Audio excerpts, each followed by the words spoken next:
আমার সকল প্রিয় অষ্টম শ্রেণীর বন্ধুরা, বেঙ্গলি টিউশন ক্লাস 5 to 10 চ্যানেলটিতে তোমাদের সকলকে স্বাগত জানিয়ে শুরু করছি আজকের ক্লাস।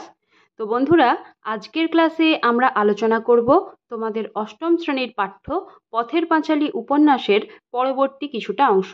এর আগের কয়েকটি ভিডিওতে আমরা আলোচনা করে দিয়েছিলাম এই উপন্যাসের প্রথমের দিকের অংশটা। তো আজকে আমরা পরবর্তী কিছুটা অংশ আলোচনা করব। তো এর আগে পর্যন্ত আমরা কি জানতে পেরেছিলাম না, অপু পাঠশালায় ভর্তি হয়েছিল এবং সে পাঠশালায় প্রথমে যেতে চাইছিল না। দিনে দুবার পাঠশালা বসতো, একবার সকালে একবার বিকালে। তো বিকালবেলায় যখন পাঠশালা বসতো তখন মাস্টার মশাইয়ের সঙ্গে গ্রামের বিভিন্ন ব্যক্তিরা গল্পগুজব করতে আসতো। তাদের মধ্যে দিনু পালিত, রাজু রায়, এই সমস্ত ব্যক্তিরা নানান গল্প করত এবং অপু পাঠশালায় গিয়ে পড়াশোনা করার চেয়ে সেই সমস্ত গল্পগুলো শুনতেই বেশি পছন্দ করত। তো দেখো এরপরে কি বলা হয়েছে, এই গল্পগুজব এক একদিন আবার ভাব ও কল্পনার সর্বোচ্চ স্তরে উঠিত গ্রামের ওপাড়ার রাজকৃষ্ণ সান্যাল মহাশয় যেদিন আসিতেন। তো এই পাঠশালায় এই যে গল্পের আসর বসতো, তো এই গল্পগুলো ভাব এবং কল্পনার সর্বোচ্চ স্তরে পৌঁছে যেত যেদিন গ্রামের ওপাড়ার রাজকৃষ্ণ সান্যাল মহাশয় এখানে গল্প করতে আসতেন। যে কোনো গল্প হোক, যত সামান্যই হোক না কেন, সেটি সাজাইয়া বলিবার ক্ষমতা তাহার ছিল অসাধারণ। সান্যাল মহাশয় দেশ ভ্রমণ বাতিগ্রস্ত ছিলেন। তো এই সান্যাল মশাই বিভিন্ন দেশে ঘুরে বেড়াতে ভালোবাসতেন। আর যে কোনো গল্পই তিনি এত সুন্দর করে বানিয়ে বানিয়ে সাজিয়ে গুছিয়ে বলতে পারতেন যে সবাই তার কাছ থেকে গল্প শুনতে ভালোবাসত। কোথায় দ্বারকা, কোথায় সাবিত্রী পাহাড়, কোথায় চন্দ্রনাথ, তাহা আবার একা দেখিয়া তাহার তৃপ্তি হইত না। প্রতিবারই স্ত্রী পুত্র লইয়া যাইতেন এবং খরচ করিয়া সর্বশান্ত হইয়া ফিরিতেন। তো তিনি এতই দেশ ভ্রমণের বাতিগ্রস্ত ছিলেন যে কখনো দ্বারকা, কখনো সাবিত্রী পাহাড়, কখনো আবার চন্দ্রনাথ, সেই সব জায়গায় ভ্রমণে যেতেন। আবার একা দেশ ভ্রমণ করে তার তৃপ্তি হতো না। প্রতিবারই যখন তিনি দেশ ভ্রমণে বেরোতেন, স্ত্রী এবং পুত্রকে সঙ্গে করে নিয়ে যেতেন এবং প্রত্যেকবারই খরচপত্র করে একদম সর্বশান্ত হয়ে ফিরে আসতেন। দিব্য আরামে নিজের চণ্ডী মণ্ডপে বসিয়া থেলো হুঁকো টানিতেছেন। মনে হইতেছে সান্যাল মহাশয়ের মতন নিতান্ত ঘরোয়া সেকেলে পাড়াগাঁয়ের প্রচুর অবসরপ্রাপ্ত গৃহস্থ বুঝি আর নাই। পৈতৃক চণ্ডীমণ্ডপে শিকড় গাড়িয়া বসিয়াছেন। হঠাৎ একদিন দেখা গেল দরজায় তালা বন্ধ, বাড়িতে জনপ্রাণীর সারা শব্দ নাই। ব্যাপার কি? দেখা গেল সান্যাল মহাশয় সপরিবারে বিন্ধ্যাচল না চন্দ্রনাথ ভ্রমণে গিয়াছেন। তো এই রাজকৃষ্ণ সান্যাল মহাশয় এতটাই ঘুরে বেড়ানোর প্রতি আসক্ত ছিলেন, নেশাগ্রস্ত ছিলেন, যে তিনি হঠাৎ হঠাৎ করেই ভ্রমণে বেরিয়ে পড়তেন, ঘুরে বেড়ানোর জন্য বেরিয়ে পড়তেন। তার স্ত্রী পুত্রকেও সঙ্গে নিয়ে যেতেন। তো রাজকৃষ্ণ সান্যাল মহাশয়কে দেখে যেন মনে হয় তার মতন ঘরোয়া নিতান্ত সেকেলে পাড়াগাঁয়ের যে অবসরপ্রাপ্ত একজন বয়স্ক বৃদ্ধ, সেরকম বোধহয় বেশি মানুষ আর নেই। তো তো তাকে বেশিরভাগ সময়ই তার পৈতৃক যে চণ্ডী মণ্ডপটি রয়েছে সেখানে হুঁকো হাতে বসে থাকতে দেখা যেত এবং মাঝে মাঝে তার বাড়ির দরজায় তালা বন্ধ থাকতো। তারা সকলে মিলে বিন্ধ্যাচল বা চন্দ্রনাথ ভ্রমণে হয়তো বেরিয়ে পড়তেন। অনেক দিন আর দেখা নাই। হঠাৎ একদিন দুপুরবেলা ঠুকঠুক শব্দে লোকে সবিস্ময়ে চাহিয়া দেখিল দুই গরুর গাড়ি বোঝাই সান্যাল মশাই সপরিবারে বিদেশ হইতে প্রত্যাগমন করিয়াছেন ও লোকজন ডাকাইয়া হাঁটু সমান উঁচু জল বিছুটি ও অর্জুন গাছের জঙ্গল কাটিতে কাটিতে বাড়িতে ঢুকিতেছেন। তো তিনি অনেক দিনের জন্য ভ্রমণে বেরিয়ে পড়তেন। হঠাৎ যখন ফিরে আসতেন তখন গ্রামের লোকেরা তার বাড়ির কাছ থেকে ঠুকঠাক শব্দ শুনে বুঝতে পারত যে সান্যাল মহাশয় হয়তো ফিরে এসেছেন। এবং গ্রামের লোকেরা কি দেখত, যে দুই গরুর গাড়ি ভর্তি করে সপরিবারে সান্যাল মশাই ফিরে এসেছেন এবং তার বাড়িতে যে জলবিছুটি এবং অর্জুন গাছের জঙ্গলে ভরে গিয়েছিল সেগুলো লোক ডাকিয়ে কেটে ফেলা হচ্ছে। একটা মোটা লাঠি হাতে তিনি লম্বা পা ফেলিয়া পাঠশালায় আসিয়া উপস্থিত হইতেন। তো এই যে সান্যাল মহাশয়, তিনি একটা মোটা লাঠি হাতে করে নিয়ে প্রসন্ন গুরু মহাশয়ের পাঠশালায় এসে গল্পগুজব করতেন। এই যে প্রসন্ন, কিরকম আছো? বেশ জাল পেতে বসেছো যে, কটা মাছ পড়লো? তো তো তারপরে দেখো এখানে কি বলা হচ্ছে পরের পাতায়, নামতা মুখস্থরত অপুর মুখ অমনি অসীম আহ্লাদে উজ্জ্বল হইয়া উঠিত। সান্যাল মশাই যেখানে তালপাতার চাটাই টানিয়া বসিয়াছেন সেই দিকে হাতখানেক জমি উৎসাহে আগাইয়া বসিত। স্লেট বই মুড়িয়া একপাশে রাখিয়া দিত, যেন আজ ছুটি হইয়া গিয়াছে, আর পড়াশোনার দরকার নাই। সঙ্গে সঙ্গে তাহার ডাগর ও উৎসুক চোখ দুটি গল্পের প্রত্যেক কথা যেন দুর্ভিক্ষের ক্ষুধার আগ্রহে গিলিত।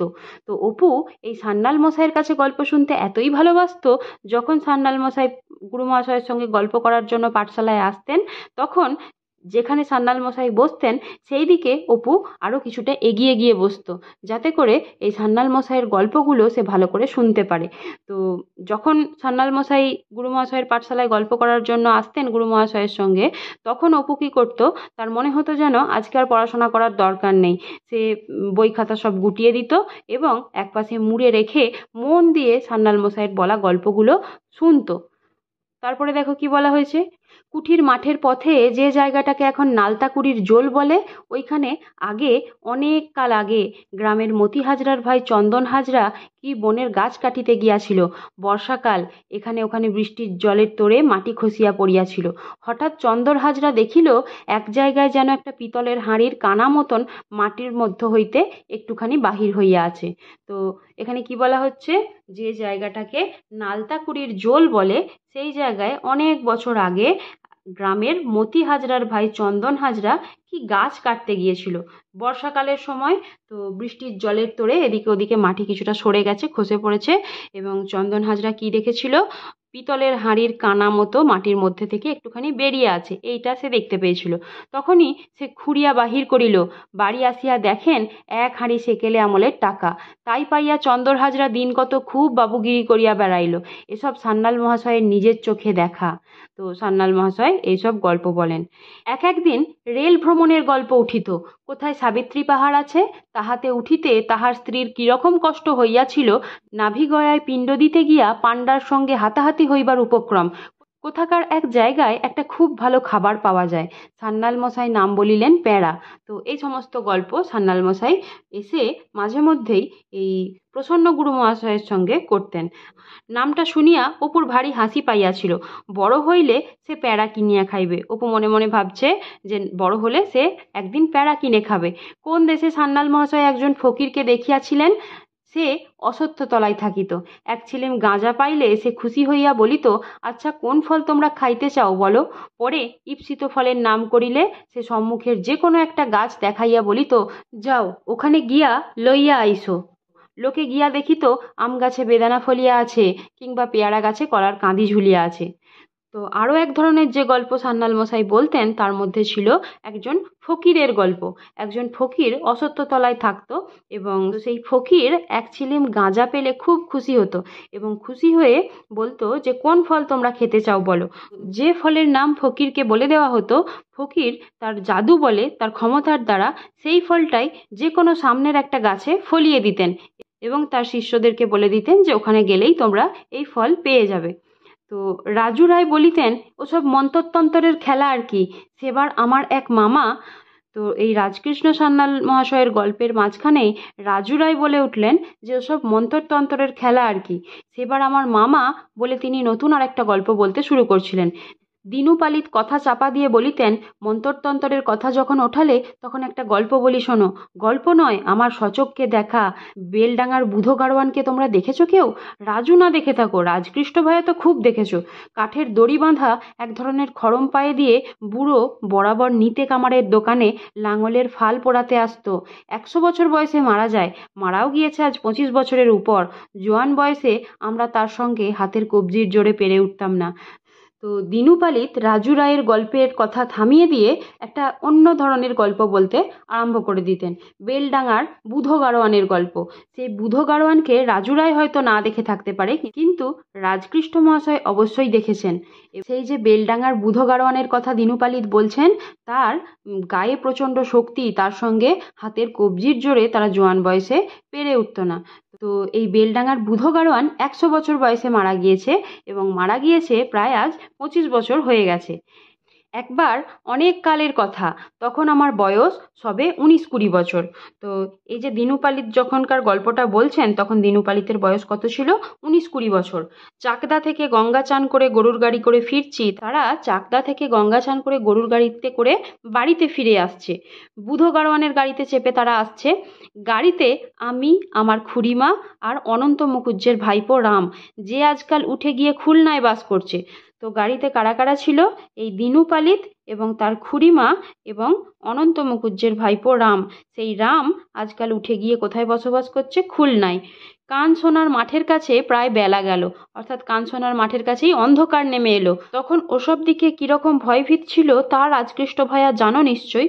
অর্থাৎ এই রাজকৃষ্ণ সান্যাল মহাশয়কে দিনু পালিত বারবার রাজকৃষ্ণ বলে সম্বোধন করছে। তো অনেক দিনের পরিচিত মানুষ হিসাবে তিনি তাকে রাজকৃষ্ণ বলেই সম্বোধন করছেন। এবং রাজকৃষ্ণ সান্যালকে তিনি বলছেন যে, রাজকৃষ্ণ ভাইয়া, তুমি নিশ্চয়ই জানো যে তখন সেখানে কীরকম ভয়ভীতি ছিল। একে মাঠের রাস্তা, সঙ্গে মেয়ে মানুষের দল, কিছু টাকা কড়িও আছে। বড্ড ভাবনা হলো। অর্থাৎ তারা সেই পথ দিয়ে আসবার সময় চোর ডাকাতের ভয় পাচ্ছিল। আজকাল যেখানে নতুন গাঁখানা বসেছে, ওই বরাবর এসে কি হলো জানো? জনাচারেক সন্ডামাক্য গোছের মিস কালো লোক এসে গাড়ির পিছন দিকের বাঁশ দুদিক থেকে ধরলে। এদিকে দুজন, ওদিকে দুজন। দেখে তো মশাই আমাদের মুখে রাটা নেই, কোনো রকমে গাড়ির মধ্যে বসে আছি। এদিকে তারাও গাড়ির বাঁশ ধরে সঙ্গেই আসছে, সঙ্গেই আসছে, সঙ্গেই আসছে। বুধো গাড়োয়ান দেখি পিটপিট করে পিছনের দিকে চাইছে, ইশারা করে আমাদের কথা বলতে বারণ করে দিল। বেশ আছে। এদিকে গাড়ি একেবারে নবাবগঞ্জ থানার কাছাকাছি এসে পড়ল, বাজার দেখা যাচ্ছে। তখন সেই লোক কজন বললে, ওস্তাদজি আমাদের ঘাট হয়েছে, আমরা বুঝতে পারিনি, ছেড়ে দাও। বুধো গাড়োয়ান বললে, সে হবে না বেটারা, আজ সব থানায় নিয়ে গিয়ে বাঁধিয়ে দেবো। অনেক কাকুতি মিনতির পর বুধো বললে, আচ্ছা যা, ছেড়ে দিলাম এবার, কিন্তু কখনো এরকম আর করিস নে। তবে তারা বুধো গাড়োয়ানের পায়ে ধুলো নিয়ে চলে গেল। আমার সচক্ষে দেখা।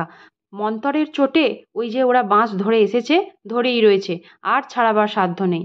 চলেছে গাড়ির সঙ্গে, একেবারে পেরে কাটা হয়ে গিয়েছে। তা বুঝলে বাপু মন্তরতন্তরের কথা? তো এই মন্তরতন্তরের কথা প্রসঙ্গে দিনু পালিত সেই বুধো গাড়োয়ানের গল্প শোনালো। গল্প বলিতে বলিতে বেলা যাইত। পাঠশালার চারিপাশে বন জঙ্গল অপরাহ্নের রাঙা রৌদ্র বাঁকাভাবে আসিয়া পড়িত। কাঁঠাল গাছের, জগডুমুর গাছের ডালে ঝোলা গুলঞ্চলতার গায়ে টুনটুনি পাখি মুখ উঁচু করিয়া দোল খাইত। পাঠশালা ঘরে বনের গন্ধের সঙ্গে লতাপাতার চাটাই, ছেঁড়াখোড়া বই দপ্তর, পাঠশালার মাটির মেঝে ও কড়া দা কাটা তামাকের ধোঁয়া সব শুদ্ধ মিলিয়ে এক জটিল গন্ধের সৃষ্টি করিত। যখন গল্প বলতে বলতে দিনের শেষ হয়ে আসতো এবং চারিপাশে অপরাহ্নের রাঙা রোদ বাঁকাভাবে পড়তো, তখন কাঁঠাল গাছ, জগডুমুর গাছের ডালে গুলঞ্চ লতার গায়ে টুনটুনি পাখি মুখ উঁচু করে দোল খেত এবং চারপাশের যে বন জঙ্গলের গন্ধ, তার সঙ্গে লতাপাতার চাটাই, ছেঁড়াখোড়া বইয়ের দপ্তর, পাঠশালার যে মাটির মেঝে, সেই সব কিছু গন্ধ এবং মাস্টারমশাই যে দা দিয়ে কড়া তামাক কাটতেন, সেই সব কিছু মিলে একটা জটিল গন্ধের সৃষ্টি হয়ে যেত। তো আজকে আমরা এতদূর পর্যন্তই আলোচনা করছি।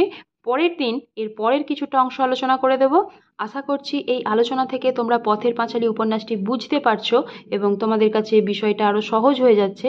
তো বন্ধুরা, তোমাদের যদি ভালো লেগে থাকে অবশ্যই ভিডিওটিতে একটি লাইক করে দিও, কমেন্ট করে জানিও তোমাদের কেমন লাগছে, তোমরা কে কোথা থেকে এই চ্যানেলের ভিডিও দেখছো। আর যারা যারা এখনও চ্যানেলটি সাবস্ক্রাইব করোনি তারা অবশ্যই চ্যানেলটিকে সাবস্ক্রাইব করে দিও। আর তোমরা যদি নিজেরা উপকৃত হচ্ছ বলে মনে করো, অবশ্যই তোমাদের বন্ধুদের সঙ্গেও এই চ্যানেলের ভিডিওগুলি শেয়ার করে দিতে ভুলো না। তো তোমরা সকলে ভালো থেকো, সুস্থ থেকো। আজকের আলোচনা এই পর্যন্তই।